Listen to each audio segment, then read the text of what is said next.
Les situations conflictuelles me font peur, je suis quelqu'un de timide.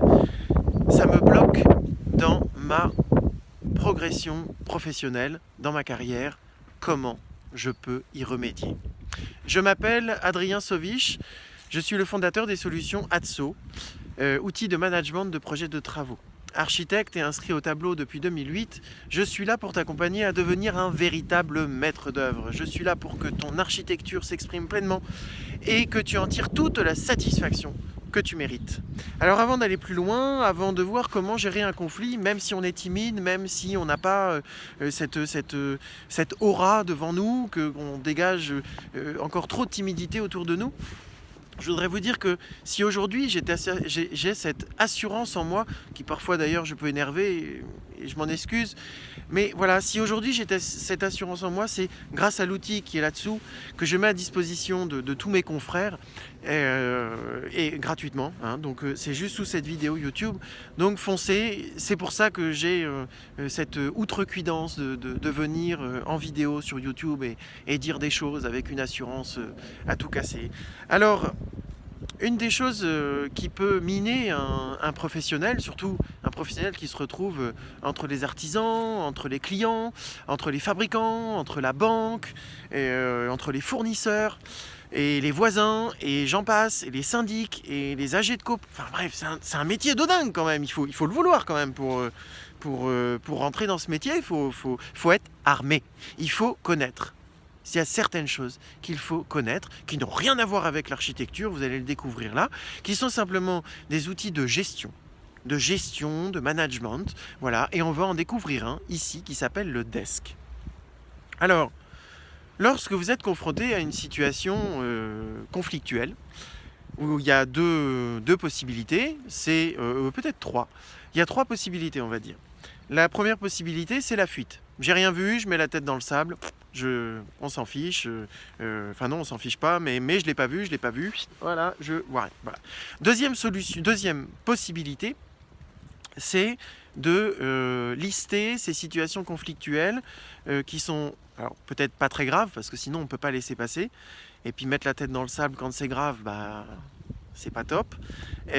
Donc deuxième possibilité, lister ces situations conflictuelles, ce qui permettra au bout de la deuxième ou de la troisième de peut-être mieux comprendre pourquoi les situations conflictuelles sont arrivées, comment elles se sont défaites par elles-mêmes ou comment elles ont empiré. Parce que si, troisième solution, vous ne les prenez pas à bras-le-corps, si vous ne les prenez pas frontalement, elles vont vous desservir, elles vont grossir, l'abcès va devenir énorme et le jour où vous allez le faire exploser, ça va vous claquer à la figure. Je reste poli. Alors comment est-ce qu'on fait ? Eh bien le desk, alors je vais en parler ici, vous tapez DESC sur Google, vous avez une littérature de dingue.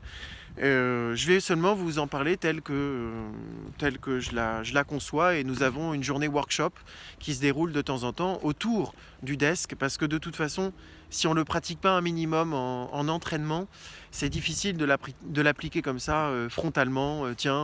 J'ai lu ce que c'était qu'un desk hier, je vais m'en servir maintenant tout de suite, je sens qu'il y a une situation conflictuelle. J'y crois pas beaucoup. Donc l'entraînement est très important, donc essayez de regarder notre planning de workshop, ça s'appelle aide à la négociation, donc regardez bien. La première chose à faire lorsqu'il arrive une situation conflictuelle, c'est d'abord de l'accepter, évidemment, et ensuite, face à la personne, d'avoir des mots assertifs, c'est-à-dire décrire la situation, donc D pour décrire la situation sans aucune émotion. C'est ça que veut dire le mot assertivité, sans émotion, dépourvu d'émotion. C'est-à-dire que la personne en face est vous-même. Simplement, il faut se mettre d'accord sur des bases factuelles du conflit. Peut-être que la personne en face n'a même pas conscience qu'il y a un conflit, parce que cette personne, elle est en train de mettre la tête dans le sable. Et vous, au lieu de dire oui, ça va pas du tout, blablabla, blablabla, vous faites venir la situation conflictuelle, vous faites ressentir à la personne en face qu'il y a bien une situation conflictuelle, parce que vous commencez à poser des éléments qui ne sont pas agréables à entendre, mais qui sont factuels. Il y a vraiment une importance à ne pas mettre d'émotion.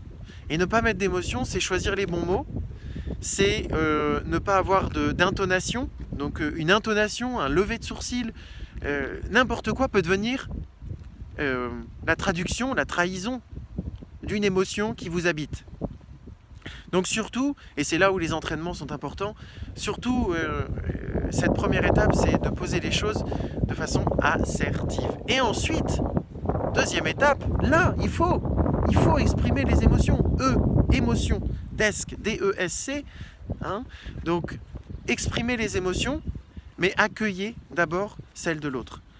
Aidez-le à mettre des mots. Vous avez des roues, des émotions sur Internet, pareil, il y a tout ce qu'il faut sur Internet, ça existe, donc c'est tout à fait gérable. Et donc, le fait de dire, de trouver le bon mot, ou d'aider la personne à trouver le bon mot sur son émotion, que ce soit vous ou que ce soit la personne d'en face, ah bah puisque vous le dites, c'est vrai que... Je m'énerve. Oui, mais tu t'énerves. Mais en fait, t'es déçu, t'es énervé vraiment, t'es frustré, tu es déçu. Il y a toute une série de mots qui vous permettent de désenclencher l'émotion ou de faire descendre l'émotion. Pourquoi on la fait descendre? Parce que j'accepte, moi qui suis venu vers vous pour se mettre face au conflit, j'accepte que vous viviez ces émotions, je comprends que vous viviez ces émotions.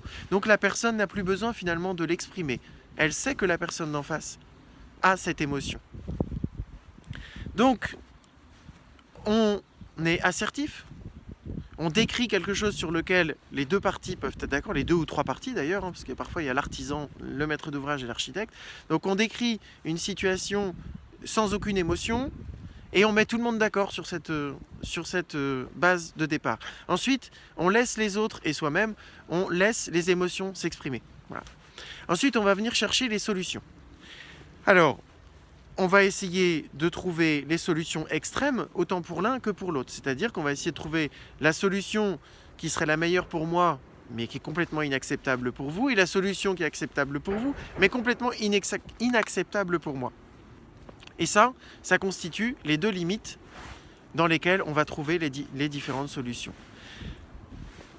Vous posez ces choses-là, simplement, et vous évoquez les différentes solutions possibles, et vous trouvez la meilleure à ce moment-là. Mais au moins, vous avez parlé du conflit, vous en avez parlé tout de suite. Et il reste une lettre, hein, il reste la conséquence. Mais vous avez évoqué avant que ça devienne un abcès énorme et purulent. Voilà, bon, le mot est lâché, purulent. C'est moche, un abcès purulent, c'est moche. Mais c'est ce que l'on vit quand on met la tête dans le sable. Voilà, c'était juste pour l'image. J'espère que je ne vous ai pas gâché votre déjeuner. Et enfin, la conséquence positive. C'est-à-dire que si on arrive à s'entendre là-dessus, le chantier va pouvoir continuer. Si on arrive à s'entendre là-dessus, le dépôt en mairie va pouvoir se faire. Voilà, quel est l'élément qui va faire avancer tout le monde? C'est pas moi ou vous, c'est faire avancer tout le monde. S'il y a une situation conflictuelle, c'est que deux personnes au moins ont un intérêt commun dans la situation, et donc il faut que chacun s'y retrouve et que la situation, elle, puisse se débloquer. Et il faut évoquer, mettre des mots sur les conséquences positives. Voilà. Donc cette vidéo est un petit peu plus longue que les précédentes. Vous avez énormément de littérature sur Internet au sujet du DESC. Parfois, on n'utilise pas tout à fait les mêmes mots. Vous avez avec nous des entraînements que l'on peut faire en workshop. Donc, n'hésitez pas à solliciter peut-être une date. On peut faire ça en présentiel, on peut faire ça en vidéo. Vous pouvez vous entraîner aussi entre vous, si vous avez des collègues, si vous avez des copains. Voilà, il faut essayer de voir avec eux comment vous pouvez vous mettre dans une situation conflictuelle et essayer de jouer le jeu sur ce DESC qui va vous sortir qui va vous sortir de situations inextricables avant même qu'elles arrivent finalement. Et puis qui va vous rassurer au moment où elles risquent d'arriver. C'est pas grave si elles arrivent, j'ai un outil pour les gérer et j'ai juste à le mettre en pratique. Par contre, venez vous entraîner absolument, parce que sans entraînement, ça risque de pas forcément bien passer. Alors, à très bientôt chez Instant T, et nous serons très heureux de vous voir chez nous. À bientôt, au revoir.